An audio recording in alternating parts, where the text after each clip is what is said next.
Welcome to Hood Champion Boxing and Sports. In boxing, you find a way to win or you find a way to lose. Errol Spence and Terrence Crawford. Fight is bubbling. People are trying to figure out if the fight actually happens, who wins that fight. People are split. I myself, I'm going with Crawford. But this isn't a situation where I may not change my mind in the next couple of days. You see, this boils down to in my opinion, it's the inside fighter versus the outside fighter. And I see Crawford. First, I want to say this. Crawford and Spence both can fight on the inside and on the outside. But in this case, I think it's fair to say that Crawford is better on the outside and Spence is better on the inside. They both can fight in or out. But I would say Crawford is more of the outside fighter and Spence is more on the inside. So from the opening bell, we're going to have to see who does a better job at controlling distance. Now, the jab is going to be extremely important for both fighters. You see, with Errol Spence throws maybe as many jabs in a round than some fighters throw in maybe 3 or 4 rounds. But the thing with Errol Spence's jab is he's not necessarily using that jab to hurt you. It's more of a volume jab, just to keep you preoccupied. And once he does that, in Errol Spence, you'll see he'll start to try to come behind that jab with that hard left hand or that looping left. It's like trying to get behind your gloves. Also, Errol Spence, when it comes to his jab, although it's a volume jab, when you see him use it to really be the most effective is when he goes to the body. Now, Floyd Mayweather was another person who, and you would hear boxing analysts as they were commenting on Floyd's fights, refer to Floyd's jab as more of a syringe-like jab to the body, sucking air out of you. And Errol Spence, when he goes to the body with that jab, that's essentially what he's using it as. But Errol Spence will go upstairs and downstairs with that jab, and once he starts to get you preoccupied, that's when he'll look to let that big left hand go behind it. Now, with Terrence Crawford and his jab, Terrence Crawford's jab is more effective in the sense of he's not just throwing volume out. He's very strategic in everything that he does. So when he throws his jab is to hurt you. It's sharp, it's quick, and it's powerful. And the difference between the jabs with Spence and Crawford is Crawford will go to the body too. But he's not as committed to throwing that jab to the body as Spence is. But there's something that Spence does more than something that Crawford does, which is more than what Spence does with that jab, is Crawford has a tendency to throw an up jab.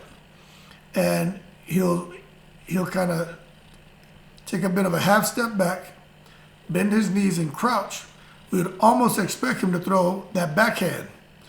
But instead, just as you're getting ready to come in, he'll time you and he'll throw a quick up jab and just totally, man, disrupt anything that his opponent is doing. The other thing when it comes to the jab that's going to be important in this fight is the counter jab. With Errol Spence throwing so many jabs, but more as a volume type jab, opposed to throwing that jab with more of a purpose of hurting his opponent, I can see Crawford easily countering Errol's 2 or 3 jabs with a sharp, hard counter jab, which could, in effect, stop Errol in his tracks or slow down his jab output. At the same time, if Terence Crawford can't figure out a way to counter the volume jab that Spence throws, and Terence Crawford could find himself on the back foot more than he wants to early in the fight, which could result in Errol Spence getting him on the ropes. And once Errol Spence gets you on the ropes, it becomes an inside fight, which benefits Errol Spence and could create some problems early in the fight for Terence Crawford. Staying on the outside is going to be essential for Crawford, I would say, throughout the entire fight. We know with Terence Crawford, when it comes to his fights, what hurts him in the beginning is he's sitting back and he starts slow. But once he downloads all the data and he figures out his distance, he figures out your punch selection, and he gets a taste of your power, then he goes and he executes the command of kill, kill, kill, kill.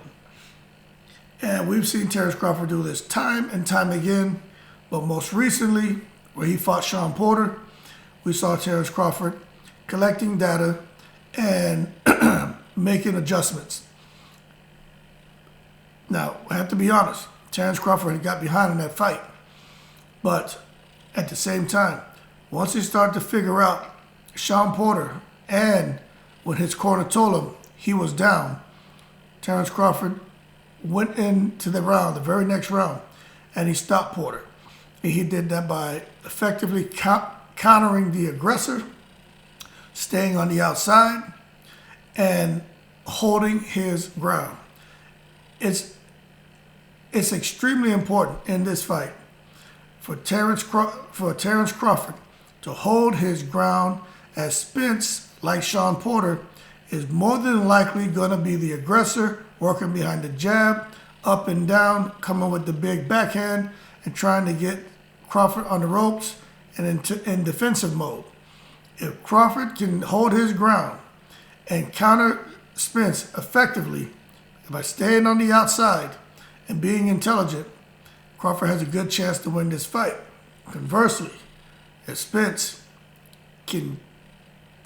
if he can prevent Crawford from creating that distance and being on the outside most of the fight, then the fight swings back in Spence's favor and gives him a pretty good chance on winning, at least winning rounds.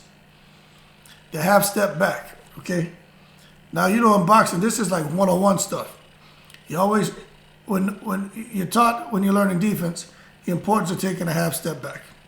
Now, you see when Terence Crawford is fighting, a lot of times he'll get clipped as he's trying to figure out his opponent.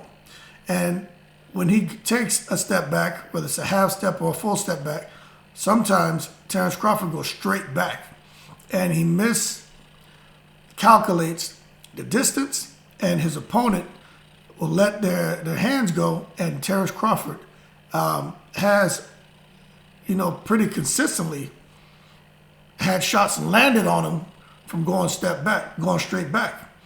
But at the same time, that half a step back, once Terence Crawford can figure out that distance and figure out his timing, that half a step back for Terence Crawford is extremely important and extremely deadly to his opponents, because he'll take that half a step back and he'll counter you with a 1-2, or he'll counter you with a 2-1.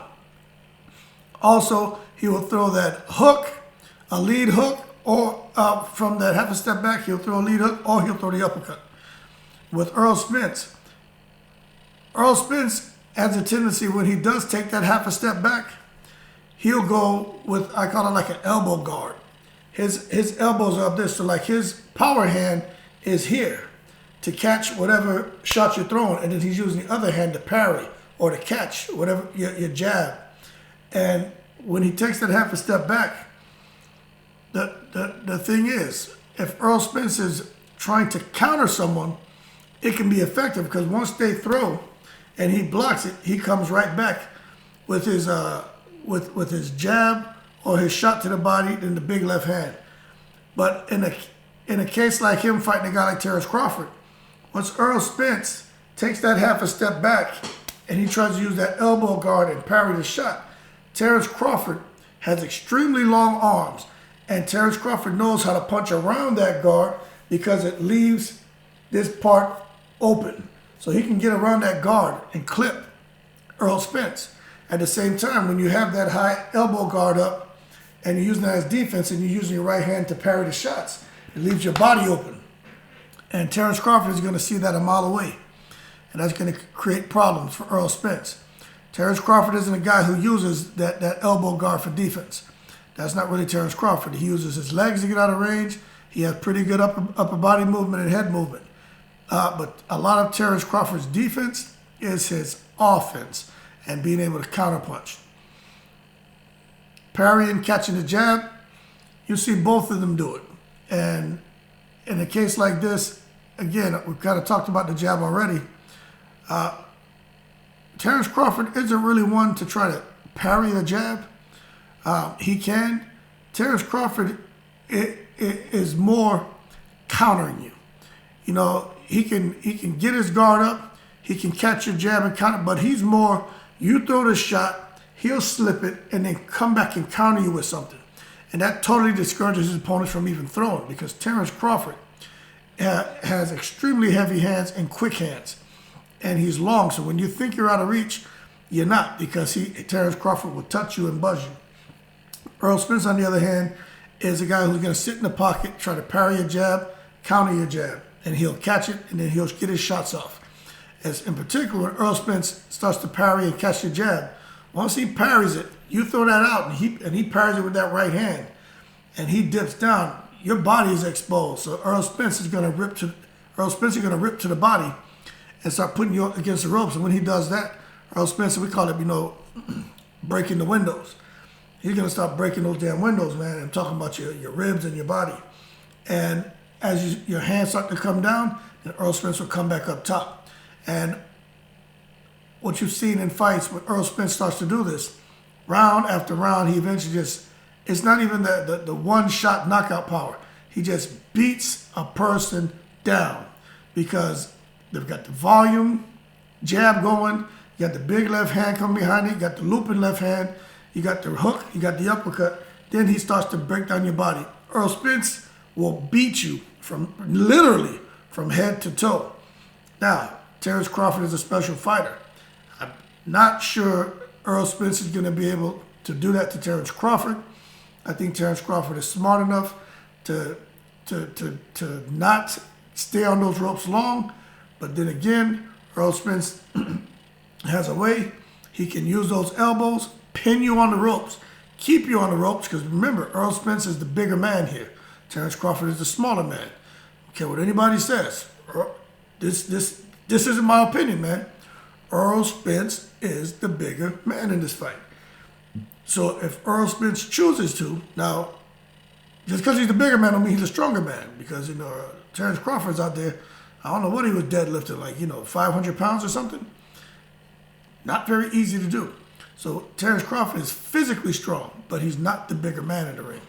So because of his strength, he may be able to effectively keep Spence from pinning him on the ropes and pivoting and using those angles on the inside to rip shots to Terrence Crawford's body and head. But you've seen what's happened when Spence has gotten other opponents on the ropes. Once he pins you on those ropes and he has that left arm into you, that left elbow and arm up in your chin or up in your chest, he's coming back with that right hand, ripping to your ribs, pinning you with that other elbow, come back with the left hand, ripping to the ribs, and then he comes up top. So Earl Spence is good at using his arms and elbows to pin you on the ropes, and he'll have one pinning, the other one free. He's letting his hands go.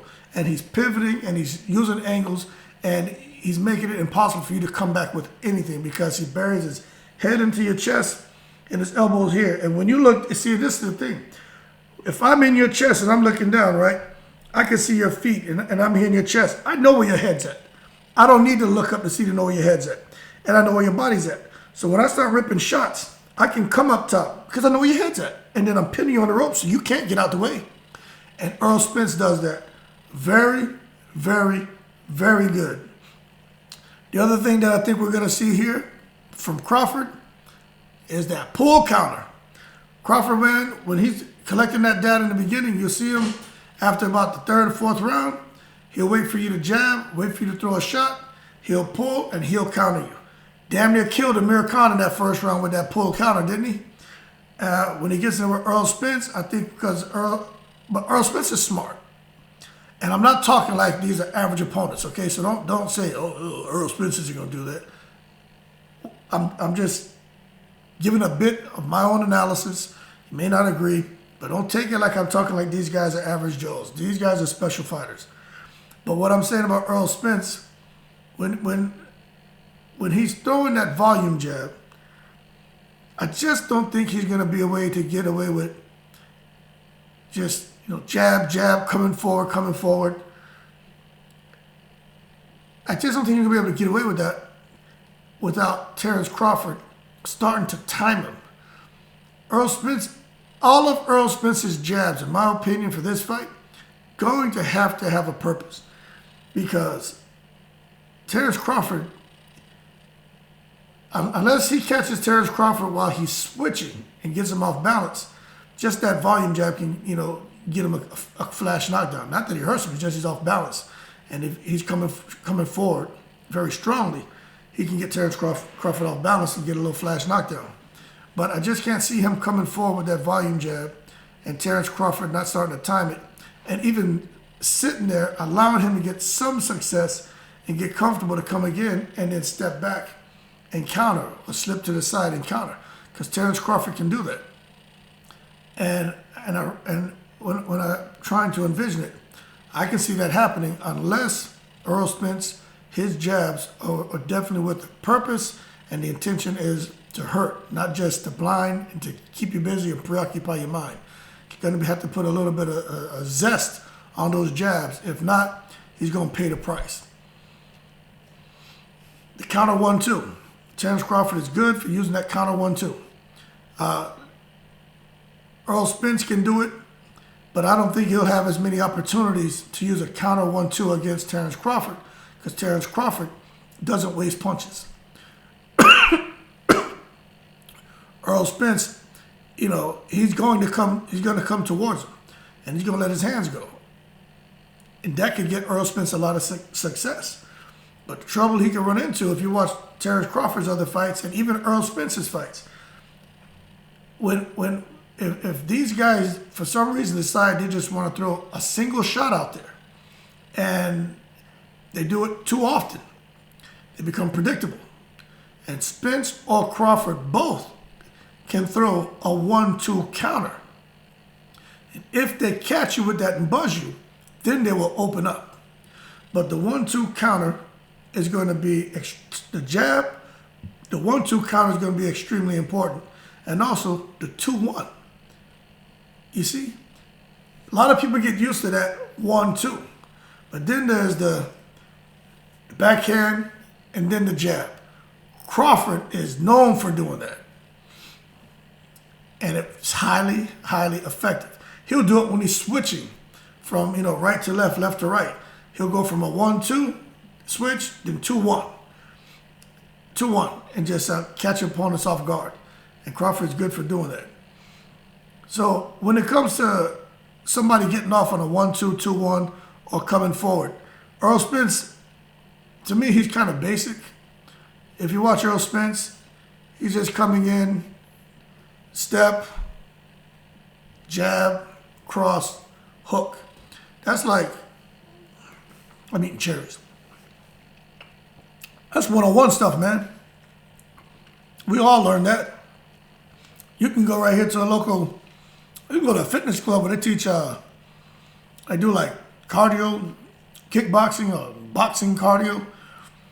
And that's the first thing they teach you. All right, up and 1, 2, 3, rep, 1, 2, 3, rep. That's what they're doing. Boom, boom, boom. And then they may throw the 4 behind it, but the 1, 2, 3, step, jab, right hand, or southpaw, right hand, left hand, hook. That's basics, man. And Earl Spence, very sound, basic fundamentals. He's very good at it. But the thing is this. he's going to have to come up with something more than that. Even if he tries to do jab, jab, step, step, jab, jab, right hand hook. You know, he's going to have to figure out something a bit more innovative against Crawford. Because that's not going to work. Because Crawford's gonna watch that. And he's going to say, okay, I watched him the first round. Second round, I'm getting more comfortable. He's doing the same thing. And when he comes out the third round, that's when you're going to see Crawford, I think, really start to turn it up. Because you're going to see there's a pattern here. I said this in another video about David Benavidez and keeping his hands down. Guys have patterns. They have certain behaviors. And they're not just, after, 15, 20, 25 fights or so, you're not just going to come out in your next fight and be a totally different fighter. I'm not saying it can't happen. We've seen fighters do it. Sean Porter is somebody. People didn't think that man could box. That man could box. But you got used to him just being a straight come-forward fighter.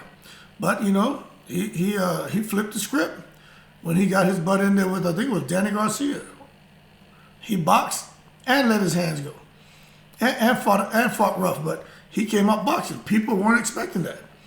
But I'm just not seeing Earl Spence coming out doing a whole lot of boxing like he did against Mikey Garcia. Earl Spence is, in my opinion, he's not going to win that match against Terence Crawford.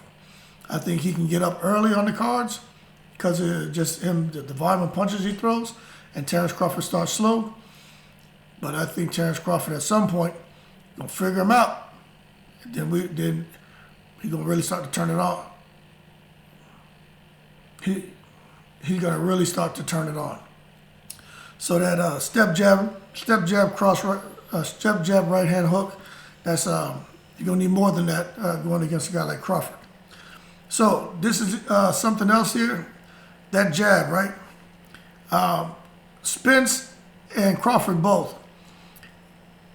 You'll see them shoot that jab sometimes with half the power. Earl Spence, once he starts to beat you to the body, really start to get you to slow down, start to become discouraged, you'll see Spence start to kind of throw that jab, like a half jab upstairs, and then really load up on that backhand.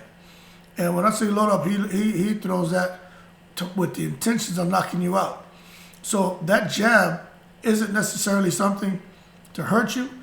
It's just really fast, and he throws it out about with half the power, whole lot of speed. Just it's more of a blinding jab to get you to blink, and then by the time you blink, that big left hand is coming right behind it.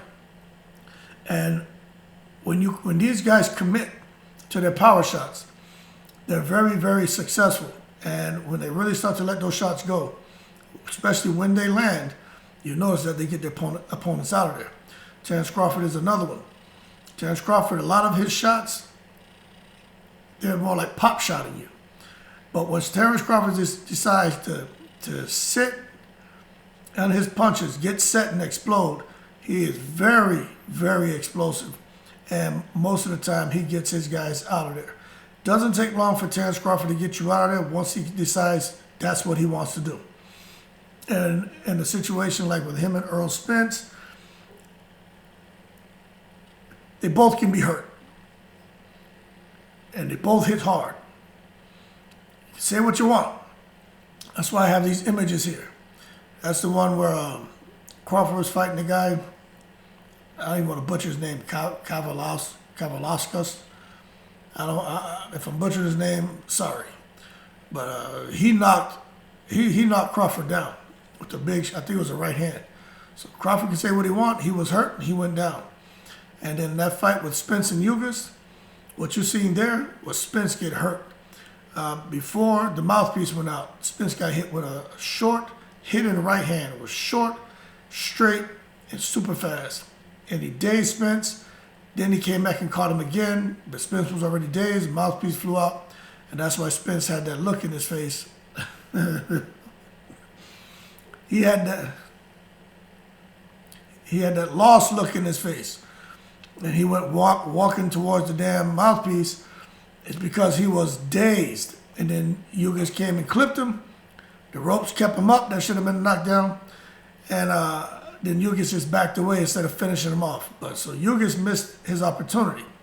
But I'll tell you this right now.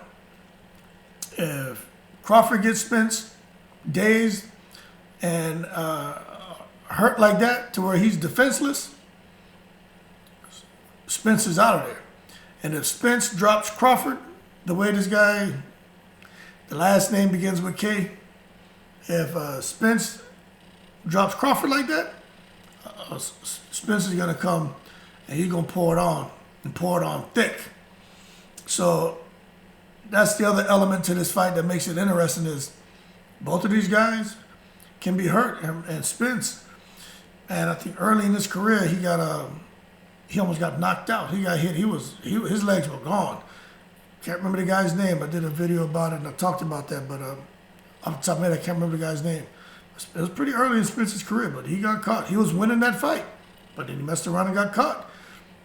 Keeping them hands down, got comfortable, turned into David Benavidez for a second, and he got caught. So when it comes to the different strategies and tactics, punch selection, creating distance, creating range, using the jab,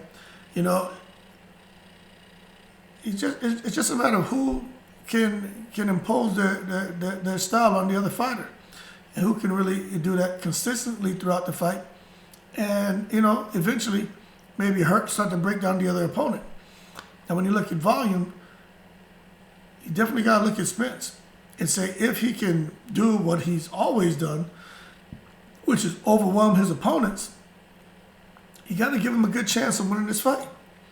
But when you think about the opponents that Errol Spence has faced, who has he faced that was a really good counterpuncher? Ugas was, right? Now, Ugas didn't let his hands go much. And that's because of what Errol Spence was doing. So you could say with Terence Crawford, he's going to meet the same fate. But are there some similarities we can draw between Crawford and Ugas and their styles? It's pretty similar, but Crawford's punches aren't as wide. Crawford's not going to stand there with a high guard and try to just use his high guard to block all of your shots. Crawford's going to use his legs more to get out of danger and circle you. Use lateral movement. Crawford uses the entire ring during the fight. And in doing so, forces his opponent to start doing things they don't want to do, like possibly chase him. And that's when Terence Crawford, that gives Terence Crawford other opportunities to time and counter you. That's Terence Crawford's fight. But again, looking at Errol Spence, if he can use those arms and elbows to somehow pin Terence Crawford into corners, on the ropes, and get his shots off, that's going to create opportunities for him to hurt Terence Crawford from going downstairs to upstairs. Because the better inside fighter, I'd have to say, is Errol Spence. That's what he trains that way. Terence Crawford does too, but Errol Spence trains that way a lot more because he likes to go to the body. But at the same time, he runs the risk of getting countered by Crawford because Crawford can hit hard with both hands, and he's a really good inside fighter. But I do not think Terence Crawford should sit on the inside and fight Spence's fight. He needs to keep it on the outside, and when the time is right, let go of the artillery on Errol Spence, because that's going to be a lot of... the more you punch, the more opportunities you give your opponent to counter you.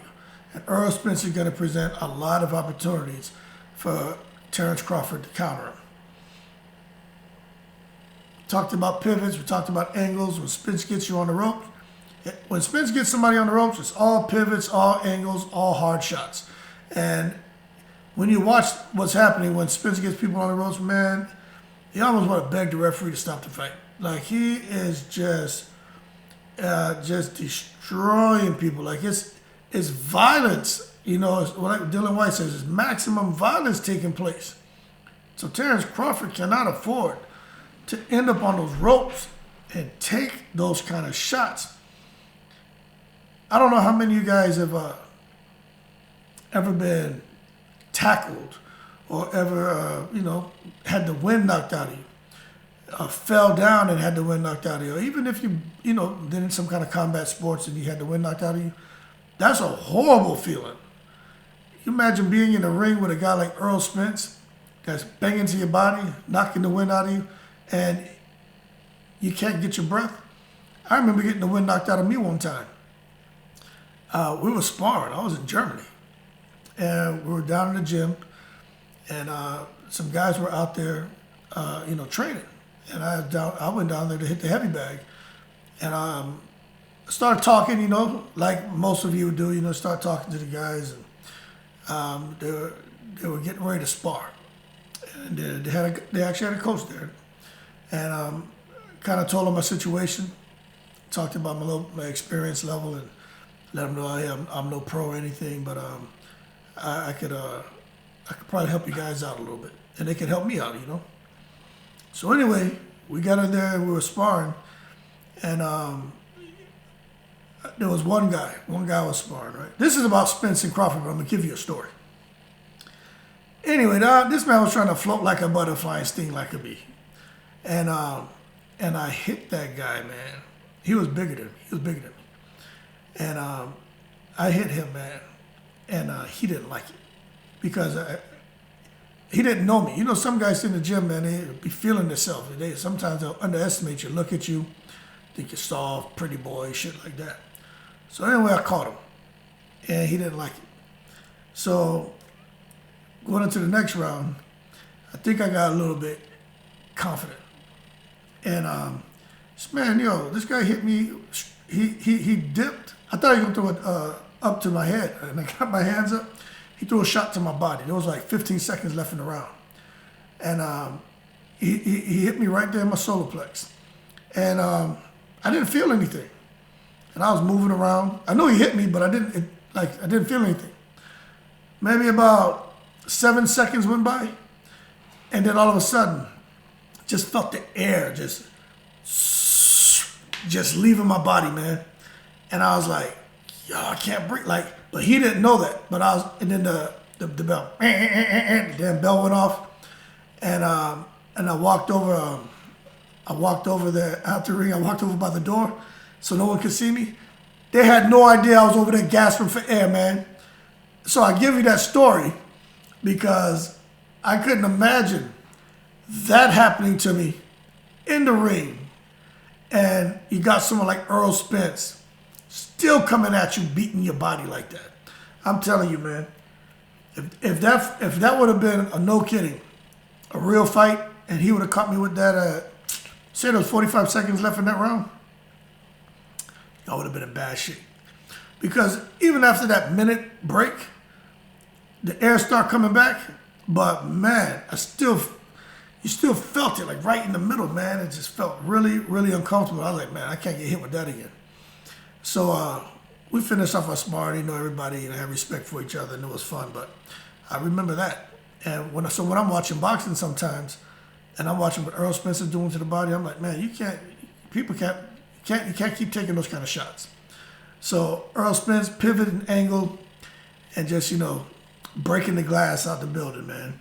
And something else you'll see Earl Spence do is that head control and hand to body, and then strong right and left hands to the body. Earl Spence has a tendency, he'll throw that jab out and then he'll try to control your head. And if he can control your head, he can control your body. Terrence Crawford at times you'll see do that kind of palm with the jab, control your head, and then when they do that, you'll see him kind of throw that shot to the body. Earl Spence is he's more known for doing that than Terrence Crawford, because he'll throw that out there, then he'll come down with that big right hook to your body. And he does it so smoothly that he doesn't really get warned by the referee. But Earl Spence does that too. Shakur Stevenson is another one who does it. But his is just so obvious because he'll just put his hand out there and just hold your head. Where Earl Spence, he kind of masks it because he doesn't just leave it out there. But he will use that one of his arms, particularly that jab hand, to control that jab or that backhand to control your head, which essentially controls your body, and it blinds you, and he'll let shots go. And Earl Spence is really good at doing that. So when it comes to Crawford and Earl Spence, we touched on a lot of different things, but I really think the difference in this fight is going to be who can, if Terrence Crawford can effectively counter Earl Spence. And if Earl Spence, I think Earl Spence definitely has to change up his approach. Can't just come in there deciding to try to overwhelm a guy like Terrence Crawford by throwing 1,000+ punches a fight. He has to be, he can still be a volume puncher, but he's got to make those shots count. I just don't see him coming in there, jab, jab, left hand to the body, jab to the body, trying to surprise Crawford with something up top. If he's going to have success, Earl Spence, I think it's going to be early in the fight because Terrence Crawford starts off slow. Earl Spence starts off fast. And Earl Spence, by the time they say go, to the time the referee say fight's over, stop, Earl Spence is going to be fighting non-stop. He gets stronger as the fight goes on. For those of you who think that Terrence Crawford gets weaker down the stretch, check out the fight where he fought Benavidez. There's David Benavidez, and Benavidez has a brother. Jose Benavidez? I don't even know his brother's first name, but watch that fight. Terrence Crawford was, he was getting touched a little bit. But Jose Benavidez, I think that's his name. He's about the same height, maybe a little taller. Same reach, maybe a little bit more. And at that time, although he had a messed up knee or a leg from getting shot, his hands were super fast. He looked a lot better in that fight with Crawford than he looked when we saw him recently fight. But as the fight went on, Terrence Crawford, like always, it's like a snowball. It starts off small, it just gets bigger and bigger, and more momentum and more power behind it. And that's what happened. So don't think that Terrence Crawford is gonna wither away as the fight goes on with Earl Spence. That is not going to happen. If anything, Terrence Crawford starts to get stronger, and it's going to make it harder for Earl Spence to try to get Crawford out of it because no one's done it before, and I just don't think Earl Spence is going to come in there and overwhelm him. I just don't see that happening. And Crawford is training extremely hard, so is Earl Spence. But I've seen Crawford just show layers and layers of his fight game and ability to adjust on the fly and to end up coming back and getting his opponent out of there. When he fought the gentleman who knocked him down, right? The guy whose last name begins with a K. If you watch that fight, it looked like Crawford was going to lose. But when he started to make those adjustments, man, he just started to just break that guy down. And the guy was still fighting back hard. But the more you punch against Crawford, the more opportunities you give him to counter. And Crawford was countering it. Matter of fact, the guy was hitting Crawford. And Crawford was kind of riding with the punches, countering him at the same time. And that's how Crawford got him out of it. The guy landed a big shot. And Crawford came back over the top and hit him on the side of his head. And that was it. Fight over. So Crawford is a special fighter. Can he do that against Spence, though? Easier said than done. And I get that. But I just think Spence is just, if he punches the way he does, it's too many shots. He punches too much. A guy like Crawford is going to tear his ass up. And Ugas, when Ugas let his hands go, and I get it, when you're in that ring and you got somebody coming at you who hits you with something hard or is a volume puncher, and your whole thing is to try to counter and wait for them to tire out like Ugas was doing, he didn't take enough risk. But when he let his hands go, some of y'all might disagree with me, but when Ugas let his hands go, he wasn't just touching Earl Spence. He looked like he was hurting Earl Spence. So it's just one of those fights, man. So, I pick winners just because I think it spices things up. But please don't think that me saying I think Crawford going to beat Spence is because I'm saying I think Spence is a weak fighter. And they're both special. I'll just always pick somebody just on this for this platform that I have here, just to kind of create that dialogue. But the fight boils down to Spence kind of toning down his volume and making sure all of his punches not just have a purpose, but he puts he's hurting Crawford. You can't just go out there using that volume jab and expecting to get the same success that you've had in the past. You know, sometimes practices of the past can lead to a future failure, or it can lead to future success. But it depends on the opponent.